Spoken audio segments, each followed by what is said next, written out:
สวัสดีครับอาทิตย์ครับสวัสดีค่ะนาที ครับสวัสดีครับหมอรวยเมตุยFCสุคนครับผม วันนี้เป็นแนวทางของผู้ใดน้ออาทิตย์ครับผมวันนี้เอาของหลวงปู่ก็เนาะผู้ใหญ่เขาก็เนาะ หลวงปู่ใหญ่เนาะเมื่อวานเพิ่นเขายังแน่ล่ะ ครับ อาจารย์ เมื่อวานนี่เขาเล่าสตาร์3ตัวมาน้อยวีพี่แล้วก็เล่าสมัคคี โอ้ไปเบิดเลยตัวนี้ ครับเล่าสตาร์ก็เพิ่นให้014บอก140เนาะ ครับผมเล่าห้าน้อยวีพี่ก็ออก10ครับ เล่าสมัคคีก็ออก01FC ก็โชคสีหมาน้ำเพิ่นอยู่ดอก ครับก็มีผู้ 3อย่างเด้ ครับก็มีผู้ทำบุญมาหลายคนอยู่ดอกอาทิตย์ครับ ก็สิ สาธุ ครับอนุโมทนาบุญนำเนาะ ครับผม มีหลายคนอยู่ว่านนี้หลายท่านหลายคนอยู่เด้นะครับ มีตุ้ยแจก3ตัวบ่ล่ะมีตุ้ย มีตุ้ยบ่ซื้อ คือว่าตะ ซื้อแต่14แม่แต่ว่า3ตัวนั้นบ่ได้ซื้อ คือแต่14 ย่ํสิได้คักแม่ย่ํมันคัก ยังได้ครับ ไปเบิ่งของคนยันลี่มันอยู่แถวล่างก็เลยบ่ได้เอาว่า เป็นแกเศร้าก็ไปถามเพิ่นครับเพิ่นก็แล้วก็ว่าหยังดอกเพิ่นแค่ไหนแค่นั้นแหละ เสียดายเอาไม้มื้อนี้เอาไม้มื้อนี้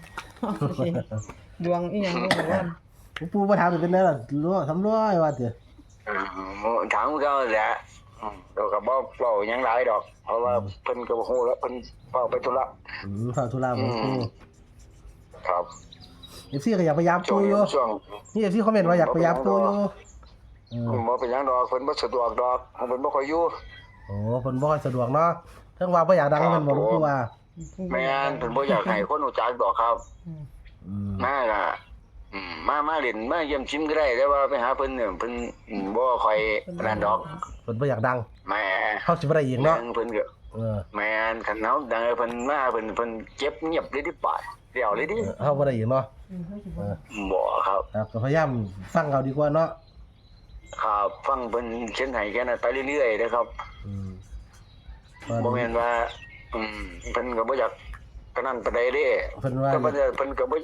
คันบ่มีตาเลยจะไปคิดแล้วเพิ่นสิให้บ่ละ ก็นึงแม่ปองนี่ก็คือซอยวัดตลอดอาทิตย์นี่ซอยวัดตลอดดูงานบุญงานหยัง ก็บ่ ก็สร้างเฮ็ดหยังนี่ไปเรียนนำหลวงปู่ ครับคันมันผู้อื่นเนี่ยก็บ่รู้เด้อเขาสิให้บ่ ครับแล้วก็เทิงเฮาก็ว่าเฮามาซอยสร้างศีลนำ ครับผมเมตตาจากนั่นแหละครับ แต่ว่าปู่เพิ่นบ่อยากดังบ่ครับ ก็เลยว่าบ่ได้คนรู้จักดอก FC ก็อยากไปอีหลีก็ไปเบิ่งศีลได้อยู่แต่ว่าปู่ ค นี่ รับยินดีครับ แต่ว่าปู่นี่ว่าอันบ่ขออันนั้นดอกเนาะเขาจะบ่ขอเอาเปิดตัวหรอกเนาะ แม่นถ้าหมอรวยมาแท้ก็ยังบ่ได้เห็นเพิ่นเนาะหมอรวย ว่าบ่เข้าไปหาเพิ่นจักเที่ย บ่เคยเห็น บ่ เห็นอยู่แต่บ่เคยเข้าไปอันเว้าส่วนตัวนะ เพิ่นบ่ค่อยอันนั้นดอก อันนั้น เพิ่นบ่อยาก แม่น ดังเพิ่นบ่อยากดังว่างั้น เพิ่นบ่อยากคุกคีกับไผ เพิ่นย่านนั้นคนไปอันนั้นกับเพิ่นเนาะเข้าใจอยู่ รบกวนแม่เพิ่นผู้เฒ่าเนาะครับ 80กว่ามีแต่พักผ่อน แม่ เว้ย ครับผม เฮาก็เด็กก่อนก็สิว่าบ่รวยไปถามเด็ก ต้องเข้าใจเนาะต้องเข้าใจเนาะ ถามอย่างนี้ ไม่ ถาม เที่ยว เด็ก ท่านคนไปถามอย่างนี้เข้าใจค่ะ ครับแต่ว่าคันมาเบิ่งสิมมายังได้นะ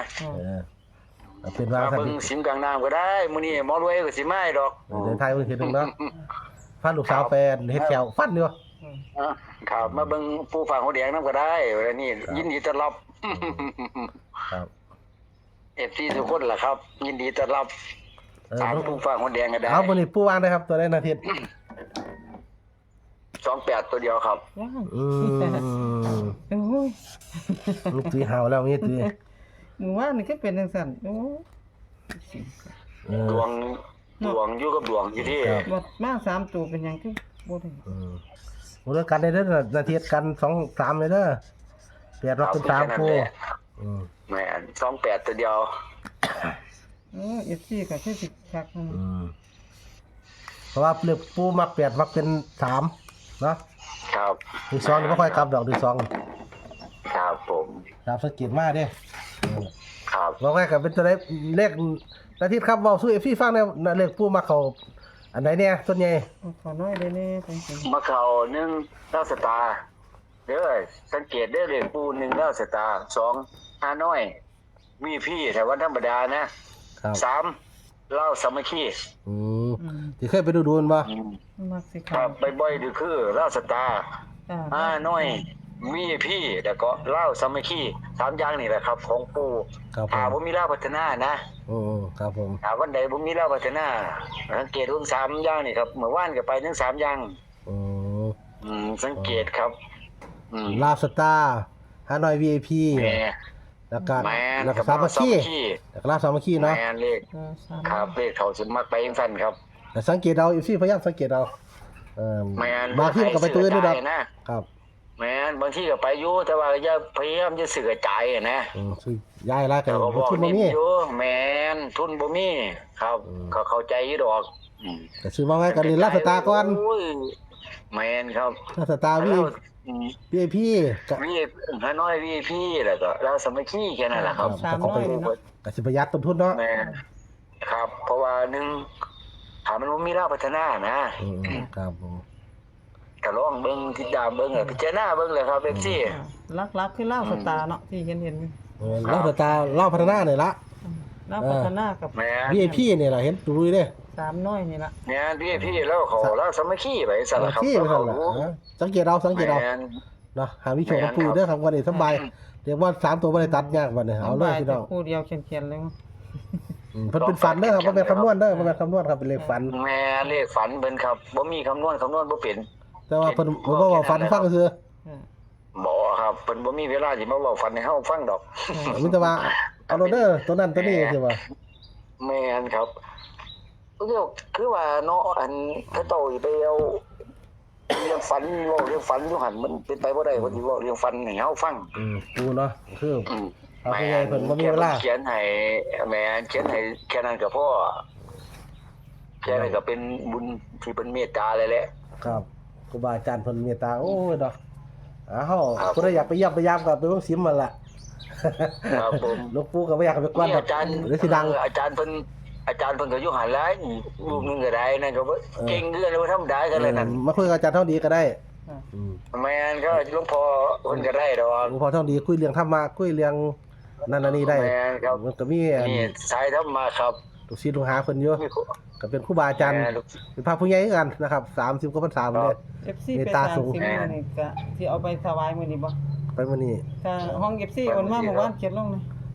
เขียนลงไป เดี๋ยวสิโอนให้บ่ คิดซื้อดอกอยู่ไหมตุ้ย มีตัวคิดถือกันว่าบ่ได้ลืมจด มัน เด้ บ่ได้บอกซื้อบ่ได้จดมันบอกที่แรกว่าสิส่งสลิปมาให้ไปเคลียร์บางมันบ่เห็น เอาเป็นบ่อน้ำแล้วกันเนาะ แต่พอออกน้ำภาษาเขียน ครับผู้ออกน้ำครับ เดี๋ยวสิท้ายเบิ่งดอกบ่รวยมากครับ ไปมาเดี๋ยว ท้ายภูฟ้าแดงน้ แม่นครับมื้อนี้มาย่ำเลขไทยผู้ฟังหัวแดง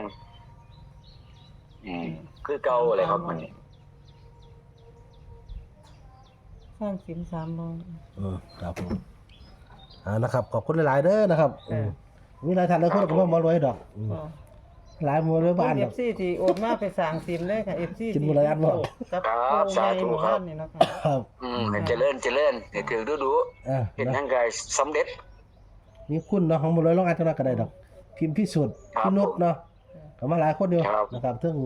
อาทิตย์200นาทิตย์200พี่ตุ้ย200ทางพิมพ์200เนาะมีคุณอมรรัตน์ฟ้าแดง100ทางซิม100บ่เป็นไร สาธุ FC แม่ตุ้ยกับมอบหมอนไว้แล้วเด้อค่ะ FC ก็ได้กับ ครับสาธุ บ่ได้จดบ่ฮู้จักฮอดชื่อเพิ่นบ่มีสลิปเด้อค่ะ แต่ว่าก็มอบให้หมอรวยไปแล้วเด้อค่ะ ชุมพร300นะคุณจิตราทางซิม500นะครับภาษาอังกฤษอ่านบอกเด้อนะครับถวายผู้200คุณจันที่300อาทิตย์200คุณประไพ1,000เนาะคุณกันธนัท200นะครับถวายผู้นะครับ สาธุ สิทธิใจบุญเนาะ300เพิ่นว่านะครับแล้วก็ สาธุ คุณอาทิตย์นะครับ100นะครับคุณรัตนาสั่นผู้ใหญ่300คุณจอมภูเก็ต300นะครับผู้ใหญ่นะครับแม่น้อยสามชัยเทนมานะครับพวกบอกน้ำเราได้ฝากเป็นตุ้ยมา300นะขอบคุณหลายๆเด้อนะครับที่เลี้ยงปันในทางอาทิตย์กระไรช่วยที่น้องเป็นตุ้ยเฮาเรียน เดี๋ยวอยู่หันแล้วเนี่ยอยู่หันเดี๋ยวอัน ผู้ใหญ่ก็ให้มาแล้วนะคู่เดียว ตอนนั้นอาทิตย์เนาะขอบคุณหลายๆ ครับผม เดี๋ยวตามของนาซิตต่อเด้อ ครับผมครับพอดีนะที่เพิ่นมีธุระคุยกับหมู่เพิ่นหมู่ใดหมู่วัน อืม เอาชุดตัวเลขไม่ตื้อเฮา ครับครับ ครับ ผู้ใหญ่ นะครับผู้ใหญ่ให้มานะครับ เป็นเลข28ตัวเดียวเนาะไม่ตื้อเนาะ ค่ะ กัน23เด้อนะครับให้มีโชคมีชัยนำเลขหลวงปู่ใหญ่ในวันนี้สุขคน อืม เลขบ่หลายตัวไปซื้อราชสัตตา VIP สามัคคีก็ได้เนาะให้โชคให้มานสุขคนขอบคุณหลายๆลำรวยกัน สวัสดีครับ สวัสดีค่ะ